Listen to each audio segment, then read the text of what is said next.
Welcome in to Centre Court, thanks to Cobram Estate, Australia's most awarded extra virgin olive oil, grown, harvested and first cold pressed in northern Victoria. Centre Court is where we take a deeper look at the athletes, coaches and the voices who define netball in Australia.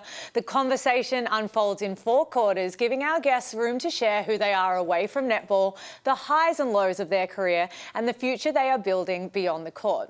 It's honest, it's reflective and it's the side of the game that you don't always get to see. Today's guest has become a cornerstone of the Vixens family, resilient, humble and a true competitor and one of the most loved players in the SSN community. I speak of Melbourne Vixen, Emily Mannix. Em, welcome to Centre Court. Thanks, Kels. Thanks for having me. It's very exciting to have you here. I say this for all of the guests, but everyone brings a very different approach to how they come onto Centre Court. And today we're going to talk about you being a new-time mum. You're a leader and, like we said at the top, one of the most loved. Is that how you feel? Do you identify as that in the SSN community? I don't think so. I just feel like I just try and be my authentic self, and sometimes that's really hard in what we do. So it took me a little while, I think, when I started off at the Vixens to find my feet and just to like be myself and express myself the way I want to. But as you know, we've played together and I'm a little bit stupid. Stupid. I'm very intelligent, not in that way. More like I like to muck around and have a good time, and obviously serious when I need to be. But I like to, be that to the fans as well. So maybe that. We'll get into all of that, who you are as a person and everywhere you've been and where you're going. But we do start every episode by asking our guest a very simple question. This one's thanks to Priceline Pharmacy. We know health and beauty. What season of life are you in right now? And I'm going to preface this in saying you can't say mum life. Yeah, okay. Yep, that's all I do now. I'm in the enjoying playing netball again phase. Had some time off, so just enjoying being back on court. Completely different perspective now, but enjoying being back out there with the Vixens. So what does a day-to-day for Emily and Mannix look like now? I'm sure it's very different to what you're used to lining up for a SSN season. Very, very different. I think for me, I am quite a routine person, although I'm sort of a bit relaxed and chilled and, see how I go with things. I feel like with being a mum, you just have that unpredictability and throws everything out the window. So I used to be like, I'd wake up in the morning for training and I'd do exactly the same thing in the same order. I'd allow myself 25 minutes before I needed to leave the house. I'd get up, I'd have my breakfast, and then as I'm getting my breakfast done, I'd be putting my clothes on halfway through. And now I'm like, Mabel's up, is she asleep? Has she thrown her porridge across the room? Is Indy the dog in, like licking her face?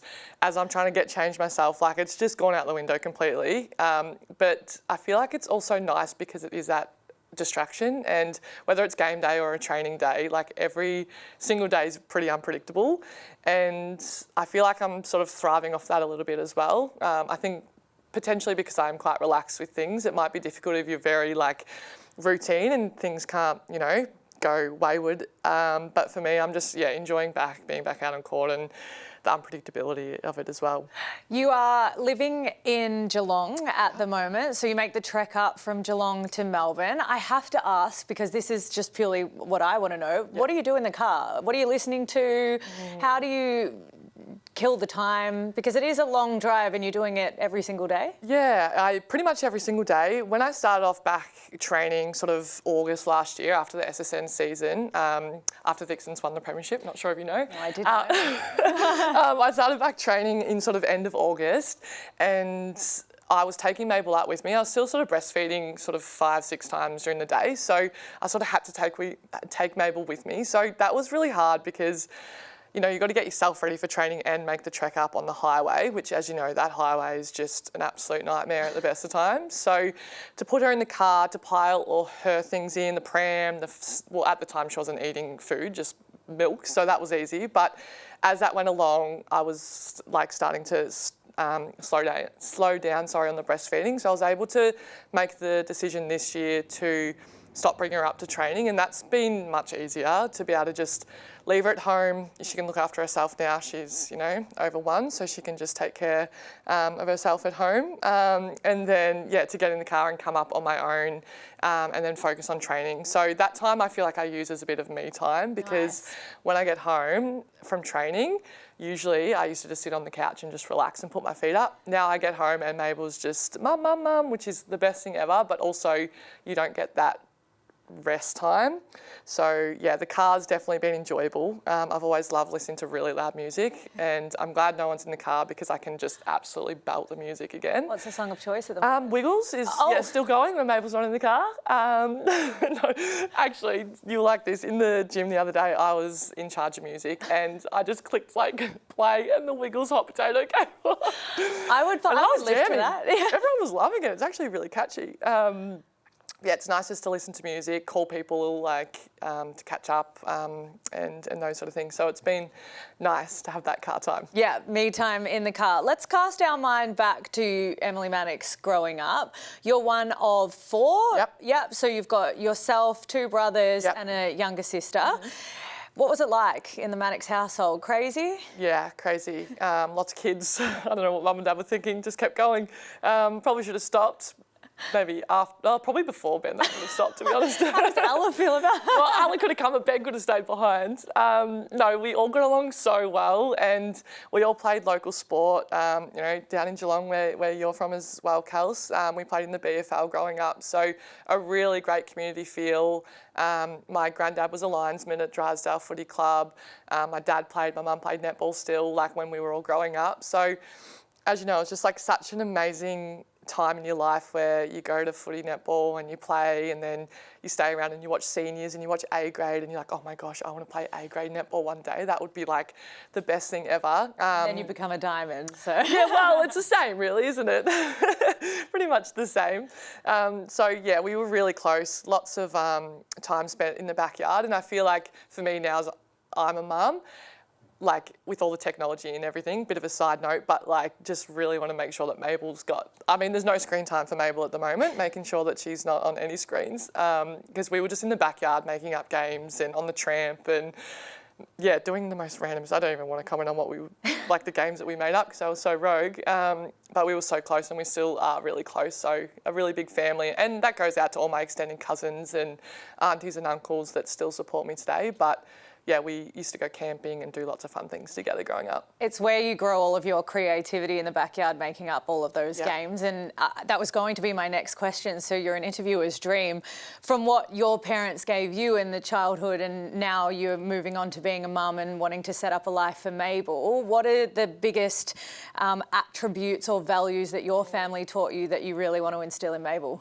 I think first of all, like those, now that she's little and she's growing up a little bit and starting to talk a little bit more, manners, like number one, when you meet kids, and you probably know when you go to clinics and those sort of things, and there's kids that just don't say please, it grinds my gears. And I'm like, Mabel won't be doing that. Yes. She'll be saying please. Like those little things, obviously that's like a silly one, but I think that respect is a massive one. And for me, you know, now a bit more in the public eye, just being able to respect everyone for who they are. And you don't have to agree with everyone, but I think that kindness, respect is huge, and really pride myself on that. So I really want to instill those sort of values in her. And also, like I said before, just being authentic. She's going to be probably your height, I reckon, Cal. She's a little one. She's a little girl. So if she wants to play sport, she can. If not, I'm not going to, you know, push it on her. I say that now, but when the time comes around to play netball and she chooses something else, I'll be like, how about netball? But just, yeah, I'm so excited to see her grow and learn and see what sort of person she turns into. It's really, yeah, it's an interesting thing being a mum now, and you do have a bit of a say in how you shape them and how they turn out, I guess. Yeah. But in saying that, I also want her to be who she wants to be, and support whoever that is. What has surprised you most about becoming a mum? What has shocked you? Oh, I just didn't think you could love anyone like so much. And it's just like, yeah, it's just an amazing thing. And I probably will get emotional with this emotional thing. But with her start in life, and yeah, it was pretty rough for us. So to see her it's like literally like so long ago. Well, it wasn't so long ago, but it's still very raw. That experience in childbirth is like a wild thing, like whether it goes perfectly or not. And for us to sort of go through that with our first bub and to see her, well, you know, after a few hours for the first time and not be able to hold her for a few days and be transferred up to Melbourne in the NICU and just from the get-go, like they just scare you. And it started from, you know, just as she was born, scared the absolute bejeebus out of us. So I think, for me, it's just like such a rewarding thing and to help her grow. And, you know, you're literally, as a breastfeeding mother, like you're actually keeping something alive, which is also wild, and supporting her through everything. So it's been a steep learning curve, but I've just absolutely loved being a mum, and it's just part of your identity or part of my identity now. And it's pretty special. We will get to all of that when we dive deeper in quarter 3, but let's finish off learning about who Emily Mannix is, because there's a part of you and your partner, Ari, that just blows my mind. And I don't know whether many people know this. I think if they follow you, they would be aware of the flipping of houses and the businesses that you run. But the entrepreneurial side of both you and Ari, and you're a netballer, you're a mum, you're both parents now, but there is so much to you outside of that. Can you give us some insight into 12 houses you've potentially flipped, maybe at one time? Let's just say that number. Do you know what? We'll just say that. Go with it. Go with better. It. How did you get into flipping houses and doing all of those things? Yeah, I think for us, you know, for me, growing up, we just have your family home and you live in that, and that's about where it stopped. And for Ari, he has a bit of a different outlook on how that goes, and he bought his first investment property when he was 18, and then we sort of got together when we were about 21, and we bought our first property together after like 6 months of being together. Wow. And I was like, okay, obviously put a lot of trust in him from the get-go, but yeah, we bought a little place in Newcombe in Geelong, and did a renovation, and it's pretty handy having chippies and plumbers as family members because they did a lot of the work, and it was a pretty rundown old house that we eventually subdivided and built on the back, and then that sort of propelled us forward into be able to purchase further properties and use that sort of equity. And it's not a financial podcast or filming here today, so we won't go into too much of it, but just wanted to set ourselves up a little bit more for the future, and obviously netball isn't the highest paid job. We both know that. We both know that, and that's not why we do it. So Ari sort of opened my eyes a little bit to investing in property, and was really passionate about it and sort of shared that with me. So yeah, we've been able to go on and purchase a few more properties, sort of Australia-wide as well, and some of them we've renovated, some of them we just sat there, some are in our super, and it's a big structure, and Ari handles most of the admin side of things. I pay the bills and do the renovating, so that's all you need to do. And the designing, is that all you? Yeah, that's not Ari. I remember the first property we purchased in Newcombe had a little bathroom with no vanity, and there was the laundry next to it and just with the basin, and Dad was helping us renovate. I was like, oh, we don't need to put a vanity in the bathroom. It's fine. They can just wash their hands and brush their teeth in the laundry. And we had a massive argument. It was like me, my dad, mum, all my siblings just onto Ari, and he's stubborn. So he was like, no, you don't need one. And they still bring it up today like, oh, Ari, like, why did you not think that you needed to have it? Like, I would have been on your side. Yeah, so we put a vanity in because happy wife, happy life, although we're not married, but still go with that philosophy. So, we've learned a lot, and again, setting Mabel up for the future and maybe future kids. So, you've got to sometimes look at other ways to get ahead of in life. We've been doing that. It's unbelievable, and I don't think we've had other netballers or sporting people. I'm sure they're interested in it, but you are really trailblazing the way for netballers. But we like to give people a plug here. So, do you want to give a little plug? You've got a Airbnb.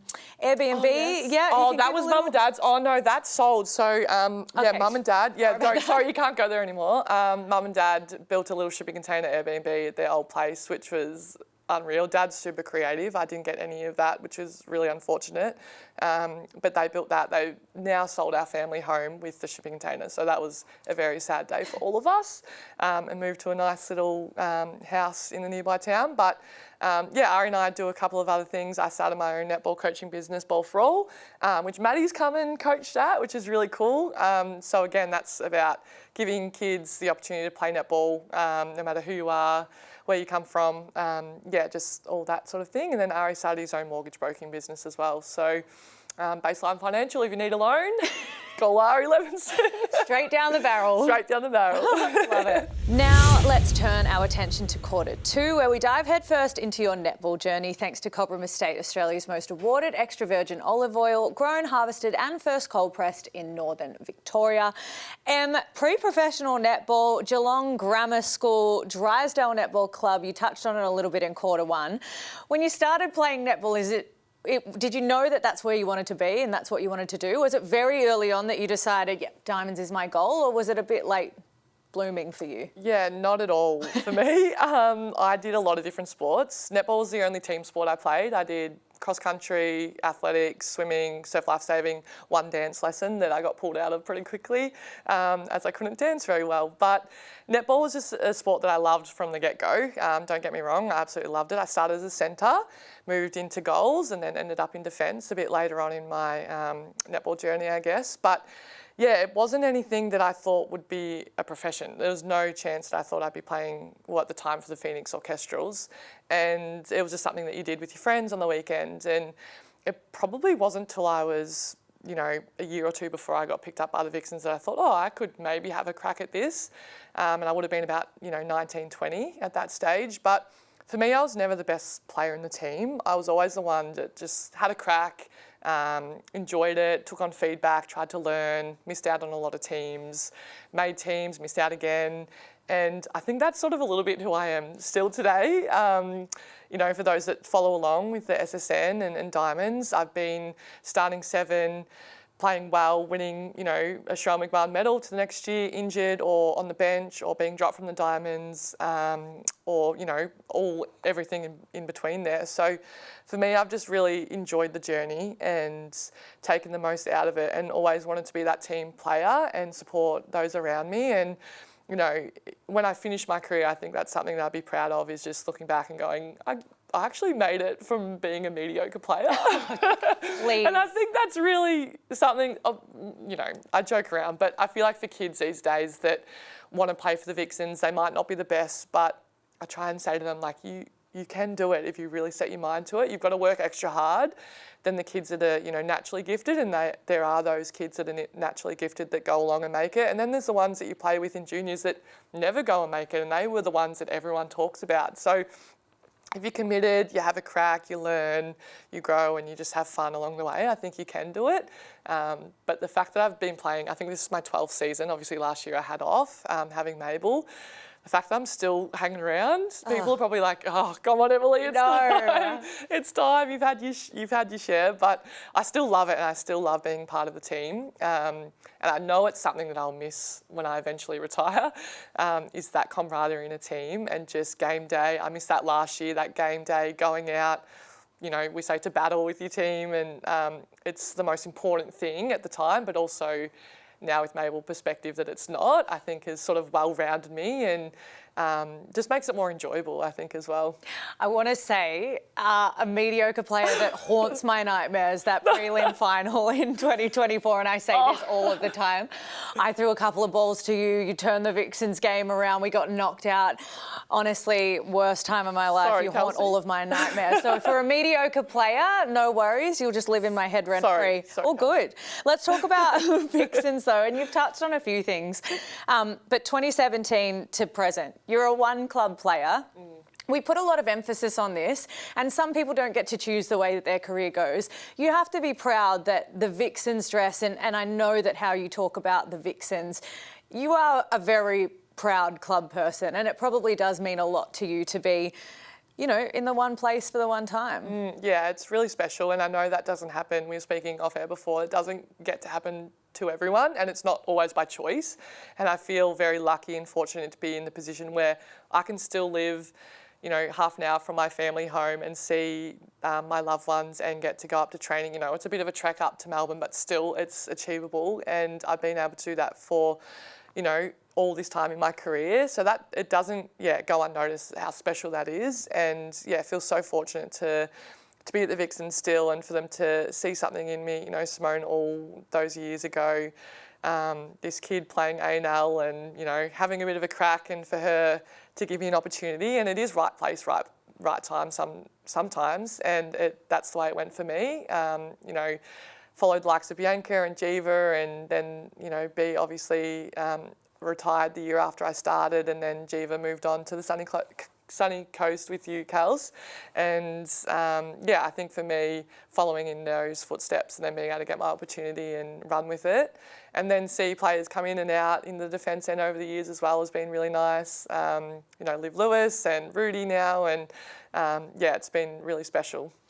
What have you noticed? You've been there for a very long time, and not many people are right there beside you with it. What has been the biggest thing you've noticed over your time in Vixens, and what makes you most proud of the culture that Vixens has? Because when players leave the Vixens, I think they always speak about the standards and the culture that is created there, and you've lived it the whole way through. What is your insight into the culture at Vixens? It has changed over the years. Obviously, Simone was there for the majority of my career, and obviously finishing up at the end of last year, now having Di Honey on board, who was assistant coach. So it's much the same, slightly different. But I think for me, it's been a little bit of a change in terms of the relaxation. I feel like our first couple of years with Simone, I was terrified to even look at her the wrong way, where towards the end, she relaxed and she came into it. And, you know, as we know, Simone was a very successful coach and a very like such an amazing coach, but I do feel like she adapted with the players that came through, and that's a hard thing to do as a coach, but from seeing it from the start to the end has been really interesting. And like I said at the start, like I was pretty scared at the start and we didn't get away with much, and then towards the end you'd see players get away with things. I was like, where was that in the first few years?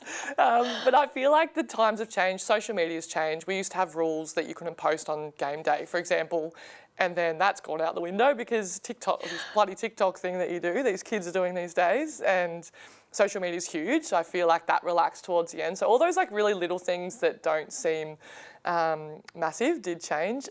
Fashion. Looking back at some of the photos of our early days at Vixens, I'm like, what am I wearing? Kate Maloney changing? Sorry, but she has changed the most. Peroxide blonde hair. No eyebrows, Jo cutting her hair and having a neck fringe. All these really important things that have happened over my career. Nothing to do with anything else, just the looks. Yeah, it's just weird to see things change. And then seeing the young ones come through now, you know, we've got some younger training partners. We've got a Lily Graham who's turning 21 this year, which is the age I was when I started the Vixens. I was like, was I like that? And you look back and, yeah, it's wild. Yeah, it's been really nice to see things change. But then in saying that, I feel like our standards and our culture and everything sort of has carried through. And I think that's, you know, being part of the leadership team over the last few years, we really want to make sure we're carrying that through so the younger players can see that and keep that going when we all bugger off. Yeah, there's clear expectations when you are at the Vixens and all the way through the Victorian pathways as well. You go to nationals, you better be winning, otherwise don't bother getting on the plane home. There's the element of the Vixens, you've been in finals for a number of years and year on year on year you end up being good. Even this year, backing it up again.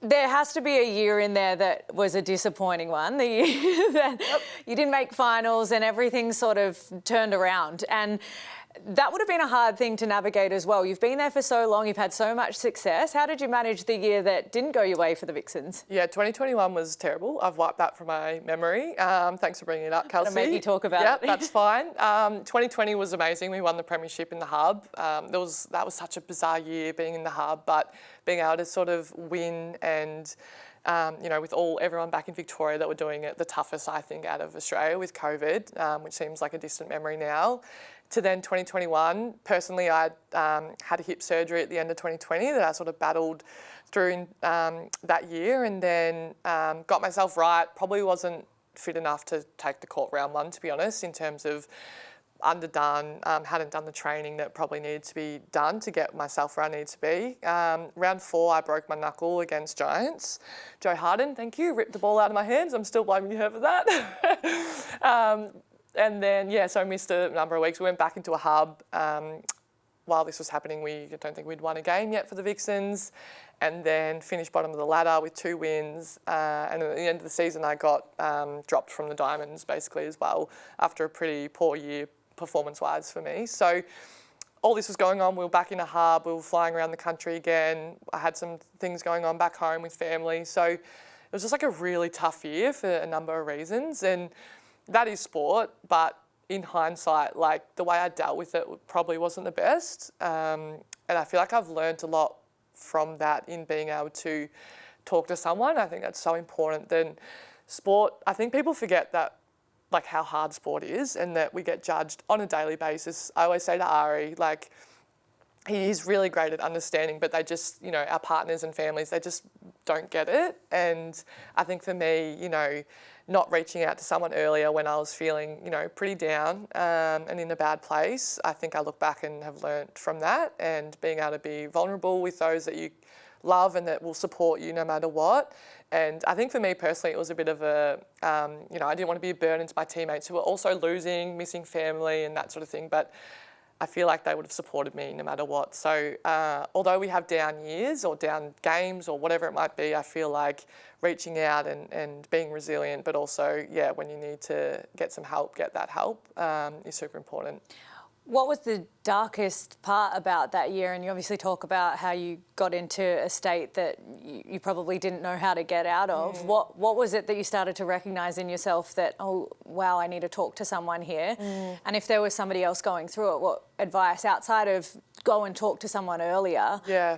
How did you recognise what you were feeling? I think it was my personality shifted a lot, and I'm always one that's quite bubbling and talkative and likes to have a laugh, and it was probably harder to recognise it at the time. In hindsight, it's probably easier to look back and go, oh, I wasn't myself. But it can be subtle things. I was getting upset over things that probably I wouldn't usually get upset over, decisions that were being made or not made, and they were really affecting me. So I think as soon as you feel that, and it's never too soon to talk to someone about it. You don't want to wait, and it might be just, you know, a catch up, a coffee with someone, a phone call home, or just expressing how you're feeling. And it can be something minor, but you know, everyone has one person they can talk to. So I think using that person, hopefully we have more than that, but really needing to reach out and make sure you're looking after yourself before you're sometimes looking after others as well. Yeah, oxygen mask on first. So absolutely, yes. A very good message from my mum. I always weave them into the centre court somehow, but she always said put your oxygen mask on first and then you can help others. So it's good to hear you talk about ways that you found your way through that. But we've touched on the Vixens, and I do want to shout out, you won a Sherelle McMahon medal in there. You earned a Diamonds debut. Let's move on to Diamonds just quickly before we move into quarter three and talk about your precious Mabel.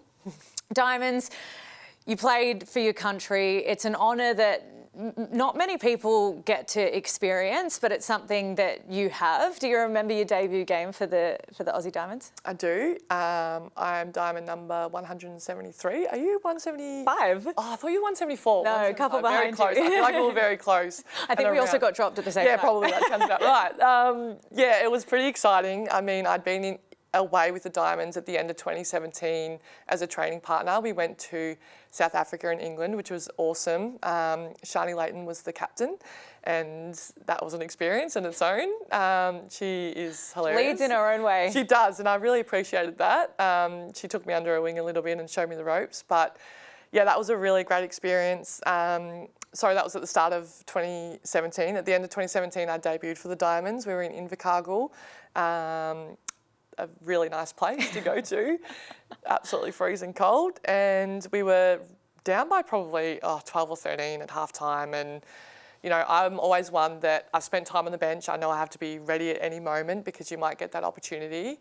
In saying that, it's really hard. At that time, there was not a lot of changes made. And I was sitting there ready, listening to the halftime spiel from Lisa Alexander. And she looked at me and said, "Emily, you're on at goalkeeper." And I was like, you sure? Are you me? So who? Yeah. Oh, sorry, me. Okay. Let's do this. So went out on court, smiling the whole time. Obviously, it's a debut for your country, which you dream of. I think we lost by maybe like 10, so I'd like to think that I pegged it back a little bit for the team. Probably not, but I think for me it was just such a crazy moment to, you know, think back to being a little girl from Drysdale wanting to play A grade. To being out on court for the national team, and yeah, it was something that you just don't get over, and I'm sure you don't forget yours either, Kels. Is it something, you know, it wasn't very long-lived in the Diamonds, but, you know, not many people have been able to step out on court for them, and feel very privileged to have that number 173 always with me, and yeah, really proud of that moment. Let's wrap your netball journey. It's been a great one, and I love reflecting on it, and I don't want to delve too much into the negatives, but there also is the element of being dropped from the Diamonds. So you speak of the elation of debuting for your country, and then when it's ripped away from you, it is a really difficult thing. Everyone's journey is different. I did my knee 3 weeks after a Netball World Cup, never ever got into the Diamonds again, and the way I sort of reflect on it is you never know when your last game for the Diamonds is. As well in life, you never know when the last of a lot of moments are. How do you reflect on, you know, losing the dream of playing for the Diamonds and then utilising that and moving forward in your netball career? Yeah, it's really hard, and it sort of makes you second guess yourself. I feel like after a really rough year, you know, there was a lot going on personally, but also for the Vixens, we weren't where we wanted to be. And like you said before, we'd made finals a lot, and we've continued to make finals. So it was a bit strange as well. But personally for me, it was really hard, and you sort of feel a bit embarrassed and sad, and yeah, I just felt like I wasn't sort of good enough anymore. And you go through all of these thoughts that maybe I shouldn't even be playing SSN, and you know, am I ever going to play again? You know, all these things that seem a little bit crazy, but at the time, like, that is your world. You work so hard every day, you show up, you train just as hard as everyone else, and at the end of the day, it comes down to performance and whether you fit in the team or not, and I didn't, and I don't think it was a wrong decision. I had a really poor year, and that's how it goes, but to then turn around and then keep working hard and get myself fit again and work really hard in pre-season and get that confidence back, I think gave me, you know, the positive side of netball again and enjoying it. And I think that's the biggest thing. When I'm enjoying netball, I play my best, and when I'm not thinking about too much, it seems to be the way to go for me. So everyone has their own ways of going about it. Yeah, for me, when I'm enjoying it, and that's after that time, having a good pre-season, getting back out on court and just loving netball again sort of helped me, get out there again. So I don't think it'll happen again, and that's fine. I feel like you get to a point where you come to terms with it. Like, I can just play Vixens and I'm happy with that. But for so many of those out there, I wouldn't want to be selecting the team for this season, for this year, for Com Games. I think that's going to be interesting. But yeah, I'm not going to be in the mix, so that's fine. Before we get a little bit deeper, let's add some sugar thanks to Struddies. Gear up this season with Struddies. Shop with Struddies because they're your buddies. Struddies.com.au. So this is our quickfire. I'll ask you a few questions and just answer how you wish. Favourite SSN dress you've ever worn? I'd say 2020, the year we won the premiership. Okay, nice. How many premierships have you won? Tell the crowd. Well, I've won one. I've just won one because I didn't play last year. So you don't count that? You don't? Well, I didn't contribute. Okay, no worries. I'm going to find two. I'll give you two. You've got to be a part of it. I always have this conversation. Maddie Proud, the year that Swifts won, she missed it with her ACL. Where do we sit with it? I'm going to say you've won two. Thank you. Most underrated teammate you've ever had? Kate Eddy. It's the second person to say that on Really? the show. Yes. One player, past or present, you'd love to play with? Janelle, and I'd want to play centre, and I just want to bomb it. Amazing. I can tell you it's very fun. I can imagine. Until you stuff up in a prelim. Best piece of advice you've ever been given? My nana always says, you never know who's watching. Oh. Doesn't really make sense with my nana. Love it. Hardest opponent you've ever matched up against? Is it going to be Janelle? Yeah, Yeah, gotta be. Has to be. One superstition or ritual you have to do before a game. Are you superstitious? I'm not. I don't have anything. None. I have an LCM bar. Yeah. What flavour? Choc chip. Kate Maloney has a unicorn ones, if anyone wants to know. Yeah, love that. Favourite moment of your career so far?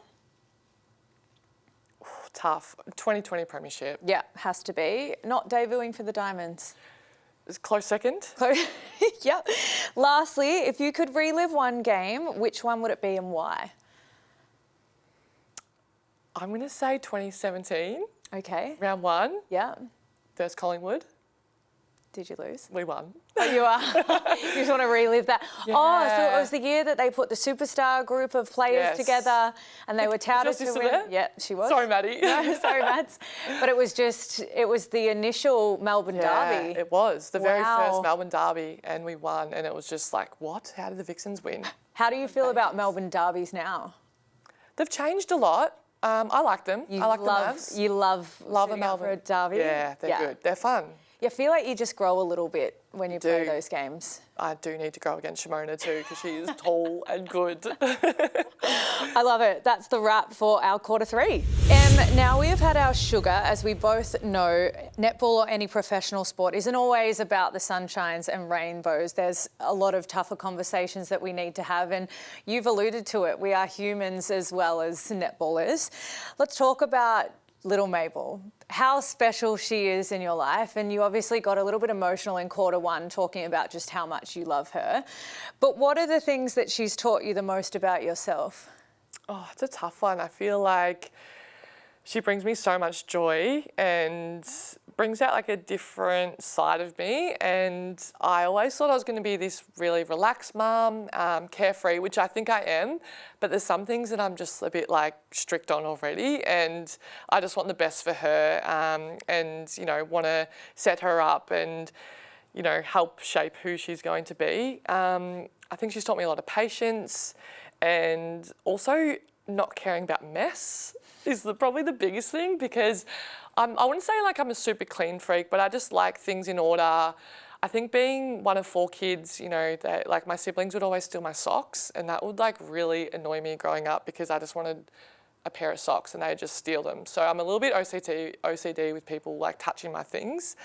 And then now with Mabel, I'm like, oh gosh, let it go. Like there's breakfast on the wall that she's flung, her toys are everywhere, and I just say to myself, embrace the mess. Embrace the mess. Embrace the mess. It wasn't the best start to little Mabel's life though, and you've spoken about this a number of times before, but can you take us through your experience with Mabel's birth and just how traumatic it was for you and the rest of the family? Yeah, it was really tough. The hardest thing I've ever gone through. I feel like my pregnancy was pretty good. I was able to play netball still, which was incredible all the way through to the grand final, and everything else was pretty good. I only had one artery in the umbilical cord, which meant that her growth started to slow down a little bit towards the end, hence why she was probably a little bit smaller as well. But I was induced at 39 weeks and the labour and everything was pretty normal. I kept hearing Simone in my head saying, one more, which for some reason really helped.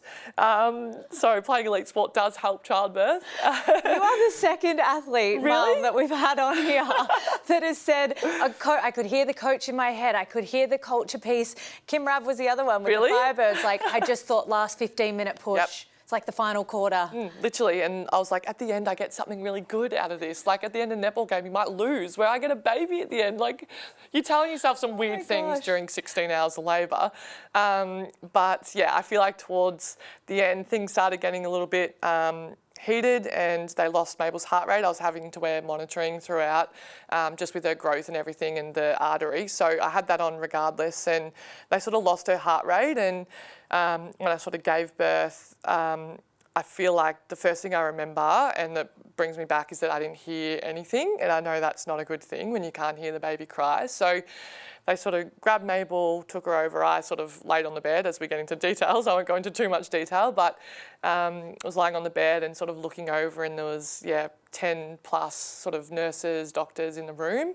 Ari was sort of lost in the crowd a little bit, and he eventually came over and said we had a girl because we didn't find out the gender. So that was like a whirlwind of emotion. We were really excited, but also I was like, what is going on? They sort of pushed her over in the little crib to say, oh, this is your baby, and then took her out. And I sort of had to get a little bit of help myself after giving birth. And then I think it was about half an hour later, the consultant came in and sort of said what had happened. And basically she came out with the cord twice around her neck, really, really tight. And it was something that we prepare for in terms of all the classes, you know, that things can go wrong. But I think it was so tight, obviously, that it cut off her air supply for too long. And She was, treated for moderate HIE, which is basically oxygen loss to the brain. And the first things and I still remember what the consultant was saying, and I understand that they have the processes that they have to go through, but she said that she could be in a wheelchair, that could have a low IQ, she couldn't go to a normal school, she might have a limp, like all these things she's just like reeling off. And Ari and I are just sitting there like, sorry, what? And like given birth half an hour. Yeah, I was like, this is just wild. And all the emotions, like the stress, the anxiety, the not knowing is she like going to survive, like all these things that were just like going through our head. Anyway, a couple of hours passed and they wheeled me in to see her, and I just remember like completely breaking down because she was so small and she had all these wires and everything hooked up to her, and we'd by this stage called her Mabel, and one of the nurses was Mabel, and that was like really, I thought this is a sign like she's going to be okay. They made the decision to take her up in the Piper ambulance up to the Royal Women's, where they had a special cooling process. So basically they cool them down for 72 hours, put them basically on ice packs and drop their body temperature right down to about 33 degrees. And it's basically to stop any further brain damage if there had been any in the first place. So it was basically a waiting game for 72 hours. We stayed at the Ronald McDonald House in Fitzroy, so we didn't have to make the trek up from Geelong. So Ari and I would spend, sort of 12 to 14 hours in the hospital with Mabel, go back and sleep and sort of do that rinse and repeat for the week. They slowly warmed her up and then did an MRI to see if there was any brain damage, and that came back all clear, which was like the biggest sigh of relief. And yeah, I'll never forget being in that NICU room. We had one-on-one care. There was four other cribs. There was 2 that were being taken. One family I'll never forget because they were opposite us, and the first thing they said to us were, we know you're going to leave. The last 2 babies have left that room and that area. So I don't think they ever got the opportunity to take their baby home. So that like put everything into perspective, that like people go through this, people go through this on a daily basis, and it's just giving it, like Ari and I and all my family, such a perspective on how fragile life is and how like big miracles babies are, because it's just like so wild that even happened. And she's like, you'd look at her now and you wouldn't think that anything was wrong, because she's this little goer and she's the centre of attention and sassy and comes to all the Vixens games. It's just like so special. But that week was like the longest week of our lives, and to meet so many amazing people, whether it was at the Ronald McDonald House, an amazing charity that I still try and work really closely with, and the women's and the work that they do, the nurses, the doctors, like so incredible, the care that you get, and, to meet so many families in between and in that week. And you don't want to compare your situation to others, but to get their perspective. And some of them had been in for 6 months, at the Ronald McDonald House, staying with their child. So such an appreciation for our healthcare workers and that group of people that we got to experience. But yeah, kids are just, gosh, they put you through the ringer, and that started from the get-go. So we're so thankful that she's here and she's doing so well. She might be small, but she's mighty. So yeah, we just love her so much and love being a mum, and she's, just the best. And what a story of resilience for not just Mabel, but also you and Ari as well. And you've touched on the emotions that you felt. You're obviously grateful now that you've got some hindsight. But can you go back to that moment and talk about what were the emotions you were feeling? Is there ever an element of stress from a mum, oh my gosh, I can't protect her right now, or mum guilt? I know that is a very big thing that mothers experience, but what were the emotions in that really critical moment? Yeah, I feel like at the start you just go into shock, and I was just in complete shock. Like even when I gave birth to Mabel, I just didn't there almost was no emotion, because I didn't really know what was going on, and we got sort of somewhat answers after half an hour, but even then it was so unknown, and the whole week was so unknown. And I think for us, we were just trying to support each other, Ari and I, the best we could. But I remember going back to Ronald McDonald House every night and like holding this little teddy bear that she'd like had, and we had these special little blankets that you'd sort of swap. So I'd have one and Mabel would have one, and then the next day I'd swap. So like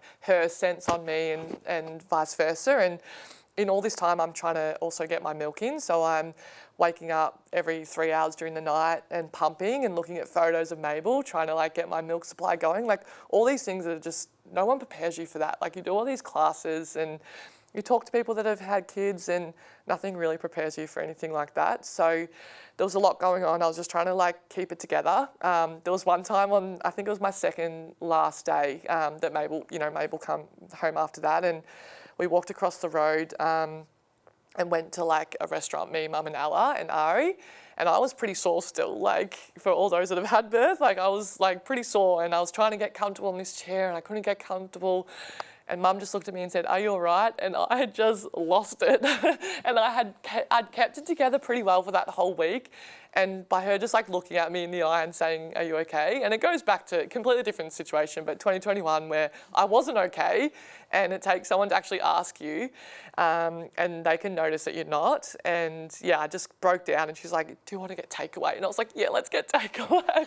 And the ladies were so lovely. Anyway, I hobbled back over to the hospital and ate my Asian food, which is delicious. But I think for me, it was just like a time like building up to that point. It sort of took a week for me to just like completely break down. And I really tried to hold it together for Mabel and look really tough on the exterior, but on the inside I was struggling big time. And I just had all these concerns for how it was going to turn out for her. And I knew whatever was going to be the outcome, whether she was going to be in a wheelchair or have a low IQ and all those things, that like I would support her no matter what. But you know, you just want the best. You want a healthy, happy baby. And at the start, it wasn't looking like that was going to be the case. So, you know, we still have regular check-ins with the paediatrician. I'd like to think that we're not quite out of the woods yet in terms of her development and those sort of things. So time will tell if anything pops up. But for now, she's doing incredibly well. And she's very special.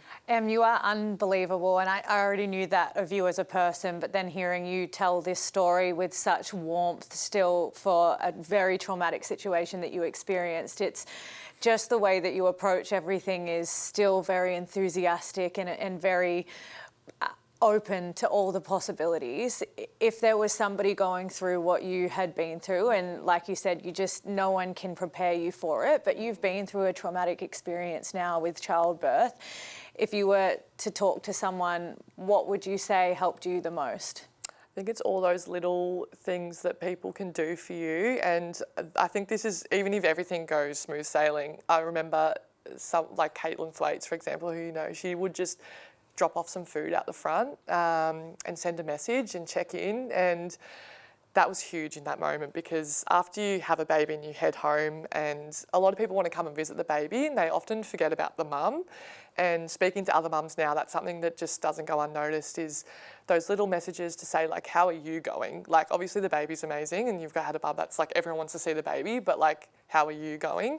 The little meals that you can drop off, and you know, making sure you're checking in to say, like, if you want to pop over, like, you let me know when you're ready, rather than just like coming over and being like, I'm here, I want to see the baby. All those little things are really important. But yeah, I think just those messages of support. I feel like there's this group of mums, in, like, not just in netball now, but just in the community that's just want to support each other. And I think that's really special, and lift each other up. So I think it's those little things that are really important, just like dropping off a coffee or doing a load of coming over and doing a load of washing. All those things seem so basic, but when you've got a newborn, or, you know, you've had a rough time and then heading home after an extended period of time, you just need those loved ones around you to put your arms around and do those little odd jobs.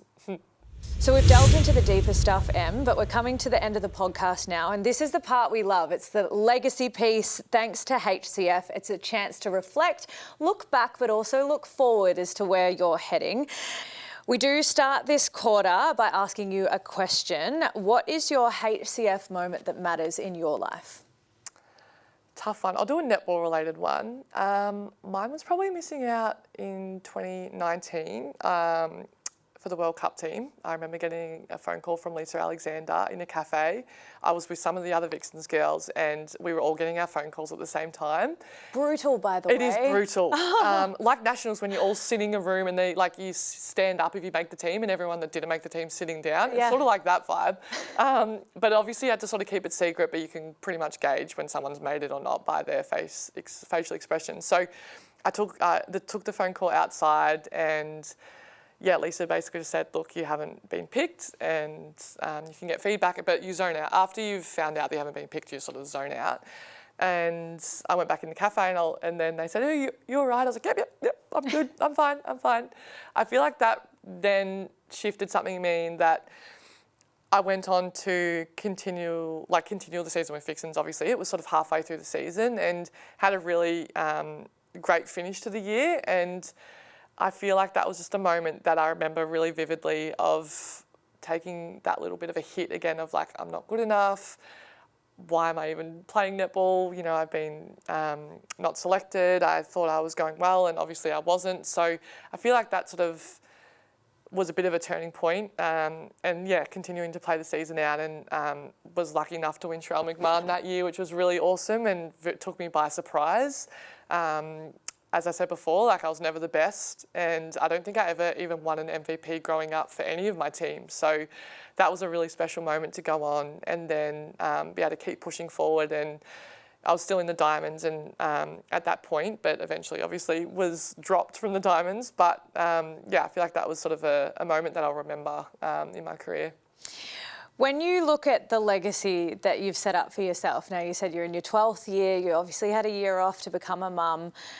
What do you think the Emily Mannix legacy is? Is it everything that you did on court? I feel like I know your answer is going to be what you contribute off it, but what do you hope you leave behind?